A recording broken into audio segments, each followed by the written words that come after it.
Todos em todas as tribos, famílias e línguas terão a oportunidade de aceitar ou rejeitar Cristo. Os padrões ISO de códigos de países detalham que temos mais de 240 países no mundo, com seus estados e capitais. A maioria desses países tem uma população tão grande quanto mais de 100 milhões. Essa grande massa de pessoas está espalhada por todo o mundo em várias localizações, independentemente da enormidade da população mundial e de numerosas áreas geográficas. A profecia da Palavra de Deus sobre os últimos tempos ainda diz que o Evangelho será pregado em todas as nações do mundo.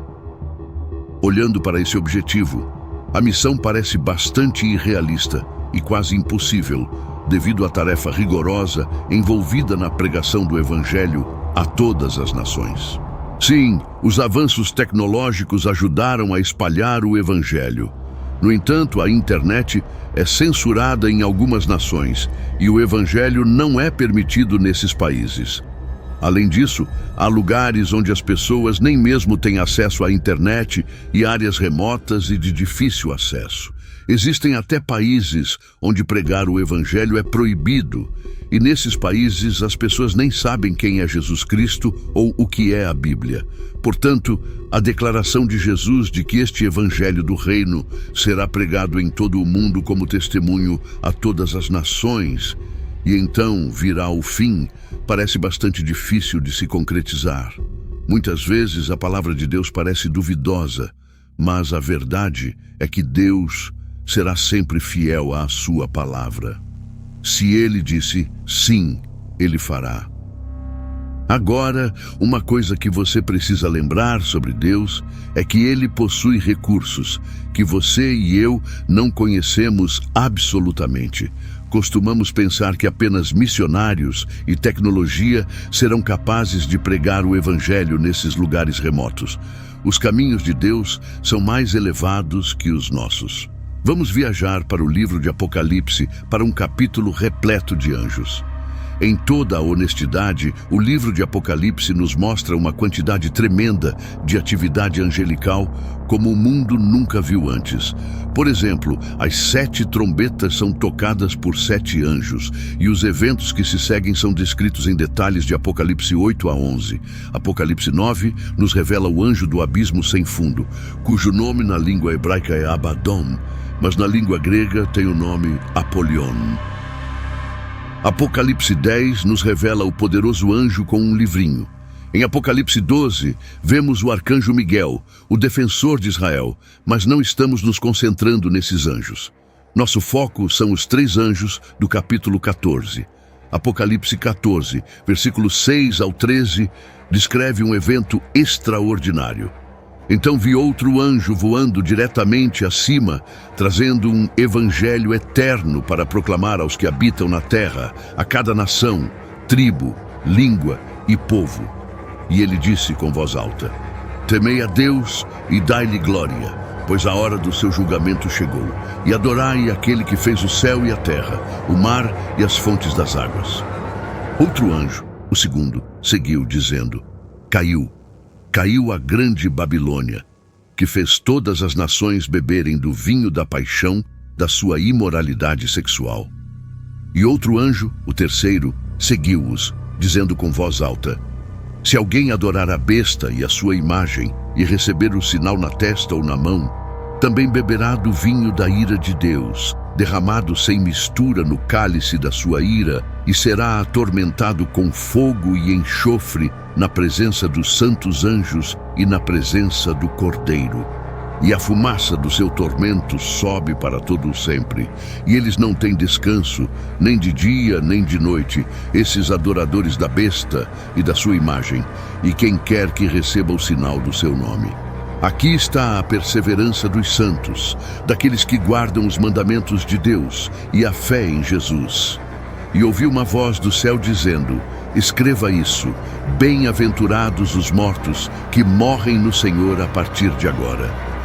Sim, diz o Espírito, para que descansem de seus trabalhos, pois as suas obras os seguem. Aqui temos algo em comum. algo que nunca aconteceu antes na história da humanidade. Nunca antes anjos foram vistos voando. 3 anjos voam pelos céus, cada um entregando uma mensagem distinta. Um traz o evangelho e um chamado para adorar a Deus, o segundo anuncia a queda de Babilônia, e o terceiro adverte sobre a ira de Deus para todos que adoram a besta e têm o seu sinal. Nos momentos críticos do declínio do mundo, com o anticristo e o falso profeta em destaque, Deus vai a extremos incomuns. Deus vai a extremos que nunca antes havia ido para advertir o mundo. Ele adverte a geração final a temer a Deus, dar-lhe glória e adorar o Criador. Curiosamente, o terceiro anjo adverte especificamente a humanidade contra tomar o sinal da besta, enfatizando as terríveis consequências para aqueles que persistem em adorar o anticristo. Este anjo destaca a conexão entre adorar a besta e sua imagem, e receber o sinal na testa ou na mão. Em outras palavras, tomar o sinal da besta será uma declaração de adoração. Ninguém o fará acidentalmente, pois a ligação entre adorar a besta e tomar o sinal será clara. Mais uma vez, vemos a graça e a misericórdia de Deus, chamando os pecadores ao arrependimento na última hora, ou enfrentarão o terrível julgamento do anticristo. Aqueles que beberam do cálice das paixões imorais da prostituta também beberão do vinho da ira de Deus. Beber o vinho da ira de Deus é experimentar a sua cólera.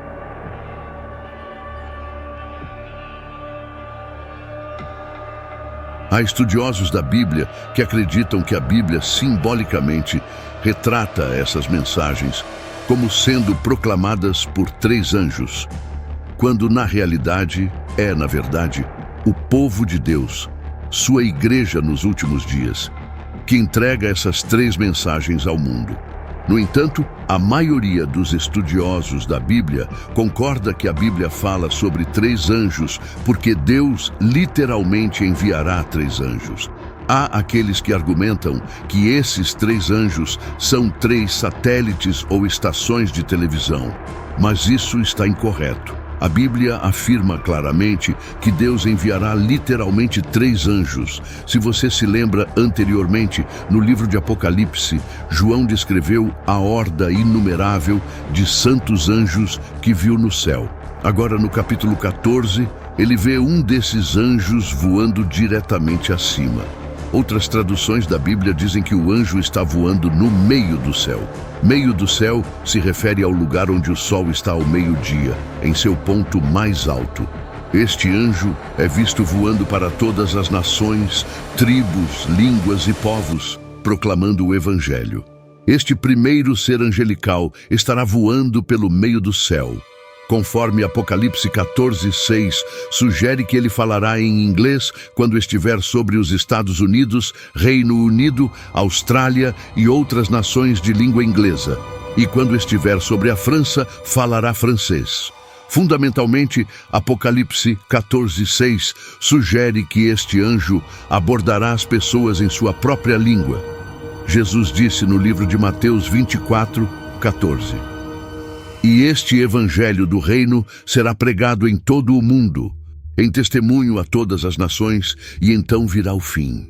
Acredito que este primeiro anjo, juntamente com os 144.000 e as 2 testemunhas, será o instrumento final de Deus para concretizar Mateus 24:14. O evangelho será pregado em todo o mundo. O segundo anjo anuncia a queda de Babilônia. Apocalipse 14:8 diz: E seguiu-se a este outro anjo, dizendo: Caiu a grande Babilônia, que a todas as nações deu a beber do vinho da ira da sua prostituição. João vê outro anjo, um segundo, seguindo o primeiro, que estava proclamando o evangelho eterno. Assim como o anúncio do primeiro anjo era uma proclamação das boas novas do Evangelho, o anúncio do segundo anjo é uma declaração das más notícias do julgamento. A profecia do segundo anjo imediatamente seguiu a do primeiro. O segundo anjo proclama a queda de Babilônia e a enfatiza. Entenda que Babilônia, neste versículo, não se refere apenas à cidade, mas também ao império político, econômico e religioso mundial do Anticristo. Apocalipse 14, versículo 9 ao 10 diz: E seguiu-se a estes outro anjo, dizendo com grande voz: Se alguém adorar a besta e a sua imagem, e receber o sinal na sua testa ou na sua mão, também o tal beberá do vinho da ira de Deus, que se deitou, não misturado, no cálice da sua ira. E será atormentado com fogo e enxofre diante dos santos anjos e diante do Cordeiro. A profecia do terceiro anjo seguiu imediatamente após o primeiro e o segundo anjo terem profetizado. A profecia do terceiro anjo é um aviso contra a adoração do anticristo e o sinal da besta. Você vê, Deus enviará literalmente um anjo para advertir o mundo naquele tempo a não tomar o sinal da besta. Portanto, para responder à pergunta, você pode tomar o sinal da besta acidentalmente? Simplesmente não. Se você tomar o sinal da besta, saberá no que está se metendo. Se você tomar o sinal da besta, valorizará mais a capacidade de comprar e vender do que a salvação. Se você tomar o sinal da besta, terá tomado uma decisão consciente de não temer a Deus e adorar, mas sim adorar o anticristo. Aqueles que tomarem o sinal terão tomado uma decisão informada. A besta terá uma identidade e o terceiro anjo soará um alto alerta para não receber o seu sinal. O sinal da besta será dado na testa ou na mão direita daqueles que adoram a besta. Ninguém poderá dizer que não sabia. Aqueles que tomarem o sinal o farão sabendo plenamente que estão adorando o anticristo e não a Deus. Deus fará tudo o que puder para advertir as pessoas. Ele enviará os 144.000, enviará as 2 testemunhas e enviará os 3 anjos para suplicar à humanidade que não tome o sinal. Mas uma coisa que Deus não fará é impor-se a ninguém. O que Deus não fará é tirar sua escolha livre. Aqueles que optarem por não ouvir suas advertências e decidirem tomar o sinal, o farão com pleno conhecimento das consequências. Portanto, o terceiro anjo voará nos céus, advertindo toda a humanidade no reino do anticristo. Mas se tomarem o sinal, o nome ou o número do nome da besta e o adorarem, selarão seu próprio destino e estarão eternamente destinados a ir para o mesmo lugar que o anticristo e o diabo habitarão pela eternidade, o lago de fogo. A profecia dos 3 anjos é uma lição sobre até que ponto Deus vai para manter uma pessoa fora do inferno. Eu acredito que, assim como no livro de Apocalipse, na vida de cada indivíduo, Deus vai a extremos extraordinários para manter uma pessoa fora do inferno. Eu acredito que, na vida de cada indivíduo, Deus envia advertência após advertência, mas as pessoas não ouvem as advertências de Deus. Olhe como será duro o coração da humanidade nesse momento. Eles literalmente verão um anjo voando no ar, pregando o Evangelho. Mas ainda haverá aqueles que rejeitarão o Evangelho e tomarão o sinal da besta. Eu sempre costumava me perguntar, como isso é possível, ver um anjo voando e ainda rejeitar o Evangelho? Que mais prova uma pessoa precisa da mensagem do Evangelho? Eu costumava me perguntar como isso é possível, mesmo vendo um anjo voando, ainda rejeitar a mensagem do Evangelho. João 3,19 diz: E a condenação é esta, que a luz veio ao mundo e os homens amaram mais as trevas do que a luz, porque as suas obras eram más. Há pessoas que simplesmente não serão salvas. Seus corações são muito endurecidos e elas odeiam a Deus. Olhe quando Deus está liberando seus julgamentos. Em vez de se arrependerem, as pessoas na terra escolhem amaldiçoar a Deus. Elas sabem que Deus é quem está enviando esses julgamentos. Mas em vez de se arrependerem, blasfemam contra Deus. Apocalipse 16, versículo 10 ao 11 diz: O quinto anjo derramou a sua taça sobre o trono da besta, e o reino dela ficou em trevas. E os homens mordiam as suas línguas de dor, e por causa das suas dores e por causa das suas úlceras, blasfemaram do Deus do céu e não se arrependeram das suas obras. Agora vemos no livro de Apocalipse que Deus literalmente fará tudo o que puder, exceto forçar uma pessoa para adverti-la. Deus não a forçará, mas Ele apresentará a informação. A escolha é sua. Obrigado por assistir e apoiar nosso canal. Inscreva-se e compartilhe essa mensagem e ative o sininho de notificações para não perder os próximos vídeos. Até breve e fique com Deus.